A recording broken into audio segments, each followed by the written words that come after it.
Hi friends, welcome to my channel. இந்த வீடியோவில் என்ன பார்க்க போகிறோம் அப்படின்னா, வீடியோ எடிட்டிங் பற்றி தான் பார்க்க போகிறோம். வீடியோ எடிட்டிங் பண்ணுறதுக்கு என்ன ஆப் வந்து யூஸ் பண்ணணும் அப்படின்னா, வீடியோ குருன்னு போட்டிங்கன்னா இந்த மாதிரி தான் ஒரு சிம்பிள் வரும், வீடியோ மேக்கர்னு வரும். இதை வந்து டவுன்லோட் பண்ணிக்கோங்க ப்ளே ஸ்டோரில். இப்போ வந்து இந்த வீடியோ குரு வந்து டச் பண்ணிக்கலாம், ஓப்பன் பண்ணிக்கலாம். ஓப்பன் பண்ணோம்னா உங்களுக்கு இந்த மாதிரி தான் வரும். இதில் வந்து நம்ம பேசிக் என்னென்ன டூல் இருக்குதுன்னு ஃபஸ்ட்டு பார்ப்போம். அடுத்தது ஒன் பை ஒன்னாக என்னென்ன இருக்குது, எப்படி எடிட் பண்ணுறது, எப்படி எஃபெக்ட் போடுறது அப்படின்னு எல்லாமே இப்போ ஒன் பை ஒன்னாக பார்க்கலாம். இப்போ என்னென்ன டூல் இருக்குது, அந்த டூல் எதுக்காக யூஸ் பண்ணுறோம் அப்படிங்கிறத வந்து நான் சொல்கிறேன். இப்போ இந்த ப்ளஸ் சிம்பிள் இருக்கு இல்லையா, நியூ ப்ராஜெக்ட், அதை வந்து டச் பண்ணிக்கோங்க. டச் பண்ணிங்கன்னா இந்த மாதிரி வரும். உங்களுக்கு வந்து ஏதாவது ஒரு வீடியோ நீங்கள் எடுத்து நீங்கள் எடிட் பண்ணிக்கலாம். இப்போ டூல் என்னென்ன டூல் இருக்குது அப்படின்னு மட்டும் நான் உங்களுக்கு காட்டுறேன். நான் வந்து ஓப்பன் பண்ணிட்டேன். இதில் பாருங்கள், கீழே தான் டூல்ஸ் இருக்குது பாருங்கள். கீழே வந்து நிறைய டூல்ஸ் இருக்குது. நான் ஒன்று ஒன்றா என்னென்னு நான் சொல்கிறேன். இந்த பிஜின்னு இருக்கு இல்லையா, அந்த பிஜியை டச் பண்ணிங்கன்னா இதில் நீங்கள் என்ன சைஸில் வீடியோ பண்ண போகிறீங்க, இது வந்து இன்ஸ்டாகிராம்க்கா இல்லை சாட்டுக்கா, இந்த மாதிரி ட்விட்டர்க்கா, ஃபேஸ்புக்கா, யூடியூப்க்கா அப்படின்னு சைஸ்லாம் காட்டும். நீங்கள் வந்து இதை செலக்ட் பண்ணிவிட்டு நீங்கள் எதுக்காக வீடியோ மேக் பண்ணுறீங்களோ அந்த சைஸை வந்து செலக்ட் பண்ணிவிட்டு இப்படி செலக்ட் பண்ணிவிட்டு இந்த டிக் மார்க்கை கொடுக்கணும். டிக் மார்க் கொடுத்திங்கன்னா இந்த சைஸ் வந்து இங்கே அலைன்மெண்ட் ஆகிடும். அடுத்ததாக இங்கே வந்து மியூசிக்குங்க இருக்கு இல்லையா, செகண்ட் ஆப்ஷன் மியூசிக். இந்த மியூசிக்கை நீங்கள் டச் பண்ணிங்கன்னா இந்த மாதிரி சவுண்டுன்னு காட்டும்.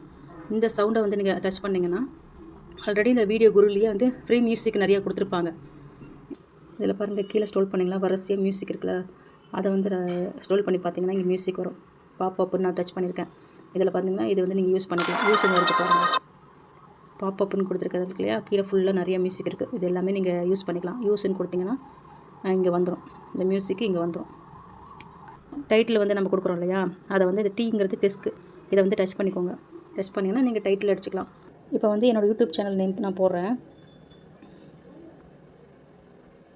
இப்போ டைப் பண்ணிவிட்டு இந்த டிக் மார்க் கொடுத்துட்டு போங்க.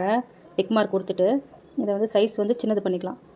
அது எப்படி அப்படின்னா, இங்கே ஒரு அம்புக்குறி இருக்கு இல்லையா, அந்த அம்புக்குறியை அப்படியே சின்ன சைஸ் பண்ணிக்கோங்க. மூவ் பண்ணிங்கன்னா மூவ் ஆகிடும். இதில் பாருங்கள், சின்னதாகிடுச்சா. இதுக்கு நீங்கள் கலர் சேஞ்ச் பண்ணிக்கலாம். இதில் கலர் சேஞ்ச் பண்ணிக்கலாம். இங்கே பாருங்கள், கலர் இருக்கு இல்லையா, அந்த கலர் வந்து டச் பண்ணிக்கோங்க. உங்களுக்கு என்ன கலர் விருப்பமோ அந்த கலர் நீங்கள் கொடுத்துக்கலாம். பாருங்கள், ஒவ்வொரு கலராக நீங்கள் மாற்றி பாருங்கள். உங்களுக்கு என்ன கலர் பிடிக்குதோ அந்த கலர் நீங்கள் உங்கள் விருப்பத்துக்கு தகுந்த மாதிரி உங்கள் கலர் நீங்கள் கொடுத்துக்கலாம். ஓகேவா? அப்புறம் இந்த டிக் மார்க் கொடுத்துருங்க. கலர் செலெக்ஷன் பண்ணிவிட்டு இந்த டிக் மார்க் கொடுத்துக்கோங்க. இப்போ கலர் வந்து வந்துருச்சிங்களா. இப்போ வந்து நான் அந்த லெட்டரை வந்து பெருசு பண்ணுறேன். அதுக்கு இந்த அம்புக்குறி வந்து நான் இழுக்கிறேன். இப்போ வந்து நான் என்னோடய யூடியூப் சேனல் நேம் போட்டுட்டேன். இப்போ இதில் நீங்கள் ஃபாண்ட்டு மாற்றணும் அப்படின்னா AA இருக்கு இல்லையா, அது கீழே பாருங்கள் ஃபாண்ட் இருக்குது. இதை வந்து டச் பண்ணிக்கோங்க. இதில் பாருங்கள், நிறைய ஃபாண்ட் இருக்குது. ஒவ்வொரு ஃபாண்ட்டாக போட்டு பாருங்கள். இப்போ ஒவ்வொரு ஃபாண்ட்டை போட்டு பார்த்து உங்களுக்கு எந்த ஃபாண்ட்டு பிடிச்சிருக்கோ அந்த ஃபாண்ட்டை வந்து நீங்கள் வந்து செலக்ட் பண்ணிக்கலாம். நான் இந்த ஃபாண்ட் செலக்ட் பண்ணிவிட்டு இங்கே டிக் மார்க் இருக்கு இல்லையா, அந்த டிக் மார்க்கை கொடுத்துக்கோங்க. அவ்வளோதான். அடுத்தது வந்து இந்த ஸ்மைலி பேஸ் மாதிரி இருக்கு இல்லையா, இது என்ன அப்படின்னா ஸ்மைலி பேஸ் ஸ்டிக்கர். நமக்கு என்ன மாதிரி வேணுமோ அந்த ஸ்டிக்கரை வந்து டைப் பண்ணோம்னா அந்த ஸ்டிக்கர் அங்கே வரும். இப்போ நான் டைப் பண்ணி காட்டுறேன். இந்த ஸ்டிக்கரை வந்து டச் பண்ணிக்கோங்க. இதில் நான் வந்து சப்ஸ்கிரைப், இந்த சர்ச் பாரில் ஸ்டிக்கர் போயிட்டு இந்த சர்ச் பார் இருக்கு இல்லையா, இதில் வந்து நான் சப்ஸ்கிரைப்னு போடுறேன். சப்ஸ்கிரைப்னு போட்டு இங்கே இருக்குது சர்ச் இருக்கு இல்லையா, அந்த சர்ச்சை நான் கொடுக்குறேன். இங்கே பாருங்கள், நான் சப்ஸ்கிரைப்னு கொடுத்த உடனே இங்கே எவ்வளோ சப்ஸ்கிரைப் பட்டன் வந்திருக்கு. இங்கே பாருங்கள், எவ்வளோ சப்ஸ்கிரைப் வந்திருக்கு. உங்களுக்கு இதில் உங்களுக்கு என்ன ஸ்டிக்கர் வேணுமோ அந்த ஸ்டிக்கரை வந்து நீங்கள் செலக்ட் பண்ணிங்கன்னா இந்த இடத்துக்கு வந்துடும். நாம் வந்து வச்சுட்டு இந்த டிக் மார்க் கொடுத்துட்டு நாம் வந்து அட்ஜஸ்ட் பண்ணிக்கலாம். சைஸ் வந்து சின்னது பெருசுமா நம்ம இந்த கார்னரில் அம்புக்குறி இருக்கு இல்லையா, இந்த அம்புக்குறி இப்போ வச்சு இழுத்துக்கிட்டு சைஸ் வந்து சின்னது பெருசுமா நம்ம இழுத்துக்கலாம். இங்கே பாருங்கள், கரெக்டாக வச்சு கொண்டு வந்து வச்சுட்டேன். இப்போ வந்து நீங்கள் ப்ளே பண்ணி பாருங்கள், சப்ஸ்கிரைப் பட்டன் காட்டும். இங்கே பாருங்கள், சப்ஸ்கிரைப் வந்துருச்சுங்களா. நெக்ஸ்ட் அடுத்தது நீங்கள் இந்த ஸ்டிக்கரில் போய் இங்கே என்ன டைப் பண்ணுறீங்களோ, அந்த சர்ச் பாரில் என்ன டைப் பண்ணுறீங்களோ அது வந்து உங்களுக்கு இங்கே வந்து வந்துடும். அடுத்தது F8 இருக்குது இல்லையா, இங்கே F8, இந்த F8 வந்து டச் பண்ணுங்கள். உங்களுக்கு அந்த வீடியோவில் உங்களுக்கு ஏதாவது மாற்றம் பண்ணணும் அப்படின்னு நினச்சிங்களா, இதில் இருக்க எல்லாமே ஃப்ரீ தான். இங்கே இந்த பாருங்கள், ஒரு சிம்பிள் போட்டிருக்காங்களே ரெட் கலரில், அந்த சிம்பிள் நீங்கள் எடுக்க முடியாது. மற்ற எல்லா சிம்பிள் இருக்கிறதும் ஃப்ரீ தான். F8 எடுத்துக்கலாம். இப்போ நான் பாருங்கள், இங்கே இந்த ஸ்டார்ஸ் மின்ற மாதிரி ஒரு எஃபெக்ட் செலக்ட் பண்ணுறேன். செலக்ட் பண்ணி அழுத்தி பிடிக்கணும். அந்த எஃபெக்ட் நமக்கு எவ்வளோ தூரம் வேணுமோ அவ்வளோ தூரம் நம்ம இழுத்து பிடிச்சி தள்ளிகிட்டே வரணும். எனக்கு எவ்வளோ தூரம் வேணுமோ அவ்வளோ தூரம் நான் எடுத்துகிட்டு வந்து வச்சுட்டேன். இப்போ நீங்கள் ப்ளே பண்ணி பார்த்தீங்கன்னா அந்த எஃபெக்ட் வந்து எவ்வளோ தூரம் உங்களுக்கு வந்திருக்குன்னு பார்க்கலாம். இப்போ நம்ம எஃபெக்ட் போட்டு முடித்தாச்சு. அடுத்தது வந்து என்ன பார்க்க போகிறோம் அப்படின்னா ட்ரிம்முனா என்ன அப்படின்னா, ஒரு வீடியோ வந்து வச்சுருக்கீங்க, அந்த வீடியோ வந்து பாதி கட் பண்ணணும் அப்படின்னா அந்த வீடியோ வந்து நீங்கள் நவுத்தி வச்சு எவ்வளோ தூரம் வேணுமோ அவ்வளோ தூரம் நீங்கள் நவுத்தி வச்சுட்டு டிக் மார்க் கொடுத்துட்டீங்க அப்படின்னா அந்த வீடியோ வந்து ட்ரிம் ஆகிடும். பாருங்கள், நான் எவ்வளோ தூரம் வேணுமோ அந்த வீடியோ வந்து ட்ரிம் பண்ணி வச்சுட்டேன். இப்போ எனக்கு தேவையான வீடியோ எனக்கு தேவைப்படுது அப்படின்னா இழுத்து விட்டுக்கலாம்.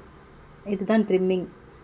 அடுத்தது பிஐபின்னு இருக்கு இல்லையா, அது எதுக்காக அப்படின்னா ஒரு வீடியோ வச்சுருக்கீங்க, அந்த வீடியோக்குள்ளார ஒரு இமேஜ் கொண்டு வரணும் அப்படின்னா இந்த பிஐபி வச்சு நீங்கள் வீடியோக்குள்ளார ஒரு இமேஜை நீங்கள் ஈஸியாக கொண்டு வரலாம். அது எப்படி கொண்டு வரதுன்னு பார்க்கலாம். நீங்கள் வந்து ஒரு கேலரியில் ஏதோ ஒரு ஃபோட்டோ எடுத்துக்கோங்க. டச் பண்ணிங்கன்னா அந்த ஃபோட்டோ வந்து இங்கே வந்துடும். அந்த ஃபோட்டோவை வந்து நீங்கள் கரெக்டாக அலைன்மெண்ட் பண்ணணும். உங்களுக்கு எந்த இடத்துல அந்த ஃபோட்டோ வேணுமோ அந்த இடத்துல இங்கே அலைன் பண்ணி வச்சுக்கலாம். ஃபோட்டோ மட்டும் வைக்கணும் அப்படின்னு இல்லை, வீடியோவும் நம்ம வந்து செலக்ட் பண்ணி வச்சுக்கலாம். அடுத்தது என்ன பார்க்க போகிறோம் அப்படின்னா ஃபில்டர்னால் இப்போ நீங்கள் எடுக்கிற வீடியோ வந்து கலர் ரொம்ப கம்மியாக இருக்குது அப்படின்னா பிரைட் பண்ணிக்கலாம். சாஃப்ட்னஸ் கம்மியாக இருக்குது அப்படின்னா சாஃப்ட்னஸ் இன்க்ரீஸ் பண்ணிக்கலாம். கலர் கரெக்ஷன் இதில் பண்ணிக்கலாம். வீடியோலையும் கலர் கரெக்ஷன் பண்ணிக்கலாம், ஃபோட்டோ வச்சும் கலர் கரெக்ஷன் நீங்கள் பண்ணிக்கலாம். அடுத்தது ஸ்பீடுனா உங்கள் வீடியோ வந்து ரொம்ப ஸ்லோவாக இருக்குது அப்படின்னா அது ஃபாஸ்ட் பண்ணிக்கலாம். ஃபாஸ்ட்டாக இருக்குன்னா ரொம்ப ஃபாஸ்ட்டாக போயிட்டுருக்கு அப்படின்னா அதை வந்து நீங்கள் ஸ்லோ பண்ணிக்கலாம். அந்த மாதிரி இருக்கு இல்லையா, உங்களுக்கு எந்த ஸ்பீடு வேணுமோ அந்த ஸ்பீடு வந்து நீங்கள் அலைன் பண்ணி டிக் மார்க் கொடுத்துக்கலாம்.